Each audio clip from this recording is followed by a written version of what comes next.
Sup boys and girls, it's Wednesday the 30th of January, I'm your host Thomas Adams and welcome to the Indie Game Magazine's News Recap. The guys over at Crunch and Koalas have unveiled their next game. Titled WordTrap Dungeon, it puts the player inside a dungeon with tons of baddies that must be defeated via typing words. Now from the video, the longer the word, the bigger the damage. Additionally, the enemy will attack say every 6 seconds, meaning you have a limited amount of time to defeat him before you are defeated yourself. Personally, this game really reminds me of Typing of the Dead, which I just love so much. But currently there is no PC release date, instead it's actually being developed for the upcoming mini console, Ouya.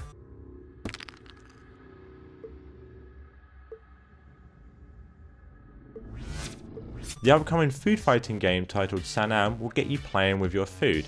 Sanam will be a side-scrolling platformer that borrows bits and pieces from Prince of Persia, Beautiful Joy and Zelda to create an action-packed food fighting game. Now it's set to have 2 single player and multiplayer modes. The single player mode is supposed to have 5 chapters, each with 5 levels per chapter and a boss fight per level. Now you've also got multiplayer versus and co-op. Additionally, your character will have a skill tree that is shared between single and multiplayer, meaning this game almost has everything, including tasty food. Currently they have over a month left on their Indiegogo campaign and would love you guys to help them out so they can create this awesome game. Oh, and also don't forget to throw them an upvote on Greenlight. Expected that one is discharged will bring an end upon this unity, for it has brought down a calamity on these fond people. With every day that goes by, browser-based games get more and more advanced, but today we go back to our roots of platforming shooting with Zombierun. Now this puts the players in a 2D zombie apocalypse and says survive. With tons of maps, weapons and enemies and a kinky soundtrack to boot, this is one game that you definitely want to keep your eye out for. Now it should be due later this year since the game is apparently around 70% complete.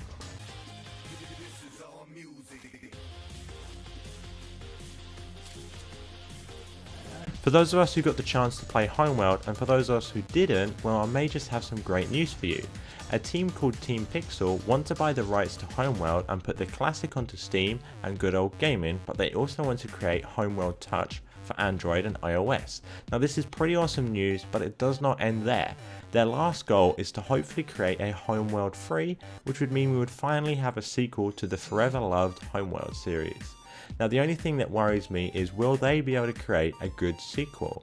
To find out, all we need to do is help them raise money so they can purchase the rights.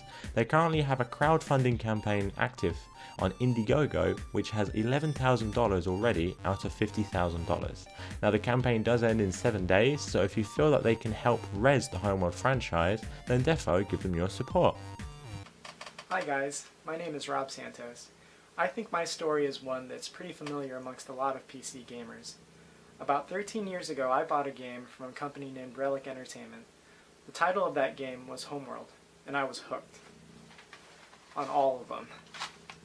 Remember that if you have a story or any news or would like your game featured, please feel free to email youtube@indiegamemag.com.